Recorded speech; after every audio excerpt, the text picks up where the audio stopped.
कोकण किनारपट्टीसाठी आज पावसाचा orange alert जारी करण्यात आलाय। रत्नागिरी जिल्ह्यामध्ये रात्रीपासून जोरदार पावसाच्या सरी सुरू आहेत। अरबी समुद्रात ताशी 40 किलोमीटर वेगानं वारे वाहत आहेत, त्यामुळे समुद्रही खवळलेला आहे। मच्छीमारांना समुद्रात न जाण्याचं आवाहन करण्यात आलंय। तर गेल्या 24 तासात मंडणगड इथं सर्वाधिक 143.50 मिलीमीटर पाऊस नोंदवला गेलाय। 6 जुलैपर्यंत किनारपट्टी भागात जोरदार पावसाचा देखील अंदाज आहे। रत्नागिरी जिल्ह्याला हवामान खात्याने पावसाचा आज ऑरेंज अलर्टचा इशारा दिलेला आहे आणि रात्रीपासूनच पावसाची दमदार बॅटिंग ही जिल्ह्यामध्ये पाहायला मिळेल। जिल्ह्याबरोबर इतर तालुक्यांमध्ये देखील पावसाची दमदार बॅटिंग ही रात्रीपासूनच या ठिकाणी पाहायला मिळाली।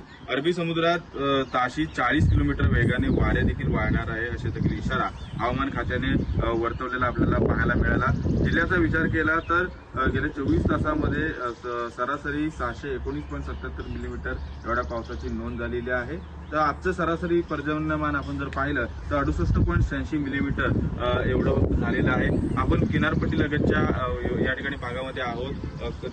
कोकणामधील ज्या नद्या आहेत या देखील चांगल्या पद्धतीने प्रवाहित झालेल्या आहेत। त्यामुळे कोकणचं जे निसर्ग सौंदर्य आहे देखील बहरून गेलेलं आहे।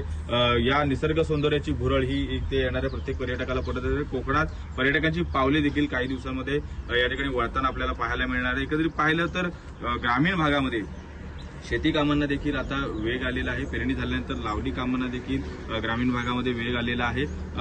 किनारपट्टी भागाचा विचार केला तर वेगवान वारे वाहणार आहेत, त्यामुळे नागरिकांनी सुरक्षितता आणि सावधानता बाळगावी असे देखील आवाहन प्रशासनाने केलेले आहे। एकंदरीत पाहिलं तर सकाळपासूनच काहीसा पावसाने जरी विश्रांती घेतली असेल तरी दुपारनंतर मात्र पावसाचा जोर वाढणार आहे, कारण जिल्ह्याला आज हवामान खात्याने ऑरेंज अलर्टचा इशारा दिलेला आहे।